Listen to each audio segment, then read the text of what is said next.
Afrika merupakan benua terbesar kedua, dengan jumlah penduduknya terbanyak kedua di dunia. Benua ini terdiri dari 54 negara berdaulat dan merupakan rumah bagi 1/7 populasi dunia.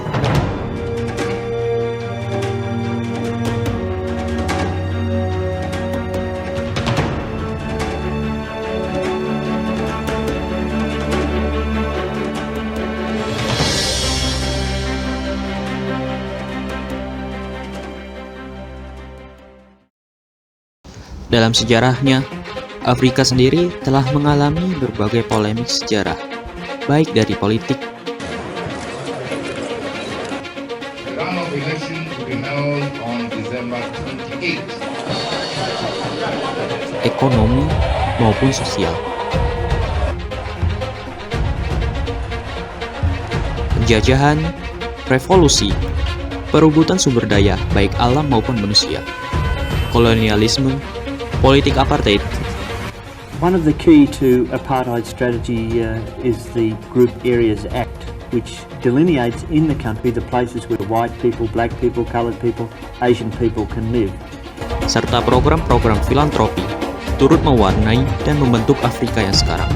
So you see, we are all philanthropists. In Africa, we give back. We all send money electronically. We pay for school fees. When you have more money, you have that responsibility to give back.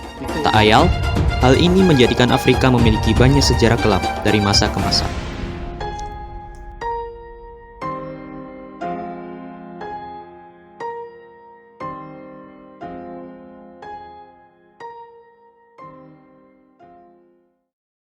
Sejak okupansi Romawi di Afrika Utara, berkembang luasnya kekhalifahan Islami yang dipimpin Umar bin Khattab hingga Mesir.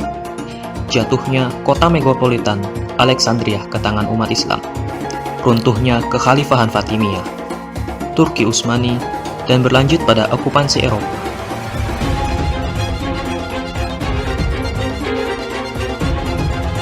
Semua pergolakan politik sosial bersumber dari aspek sumber daya itu sendiri.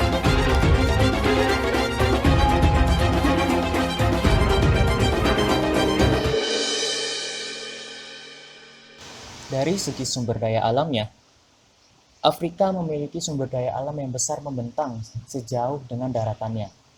Seperti halnya mineral kobalt di Kongo, bebatuan seperti berlian di Afrika Selatan, serta logam seperti emas di Ghana. Menjadikan Afrika layaknya gula yang diperebutkan oleh semut-semut banyak, yakni kolonialisme dari berbagai negara. Tentunya, angka produksi yang sangat besar ini telah memberikan Afrika peran yang besar di dunia internasional. Tentunya ini merupakan hal yang besar.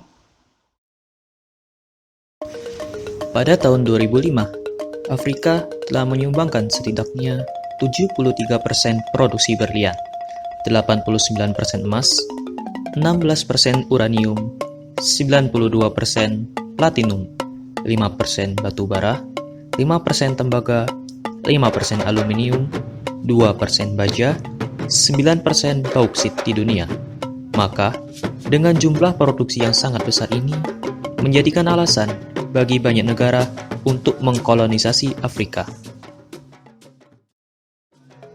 Secara geografis, Afrika terbagi menjadi 5 bagian yang membentang dari Laut Mediterania di bagian utaranya, hingga Samudra Atlantik di sebelah selatan, dan Samudra Atlantik di bagian baratnya, hingga Laut Merah dan Samudra Hindia di timur.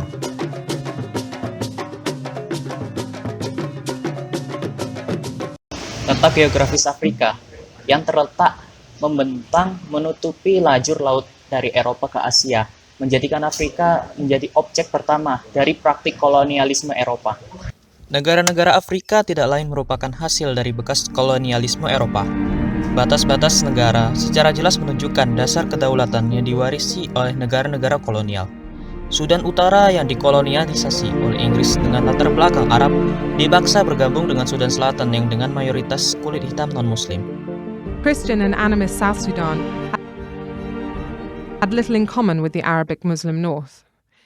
Posisi geografis Afrika yang membentang menghalangi lajur laut dari Eropa ke Asia, menjadikannya sebagai pintu gerbang utama dari praktik kolonialisme Eropa. Kelas-kelas sosial yang diwariskan dari kolonialisme politik etnis, ras, dan agama telah menjadi momok yang nyata dan menjadikannya sebagai isu sosial politik yang tidak pernah redup dari sorotan media mainstream di dunia.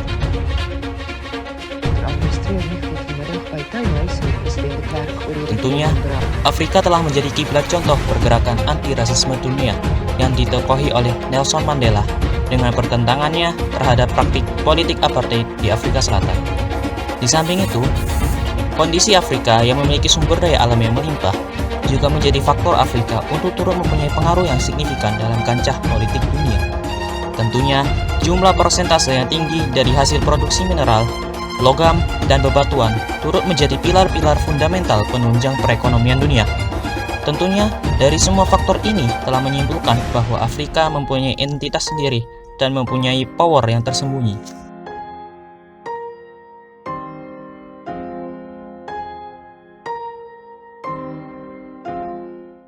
Peta geografis Afrika beserta sumber daya alam yang terkandung di dalamnya, ditambah dengan kondisi sosial politik yang dialami oleh masyarakat di dalamnya, menandakan bahwa Afrika adalah sebuah entitas yang mempunyai power yang sangat besar di kancah geopolitik internasional. Maka sudah tentu dari faktor-faktor yang telah disebutkan tadi menjadikan Afrika sebagai objek yang menarik untuk dipelajari, baik dari segi sosial politik, regional, sumber daya alam, ekonomi, dan lain-lain sebagainya. Tentunya, apa-apa yang terjadi di Afrika akan mempunyai imbas yang sangat besar dalam geopolitik internasional.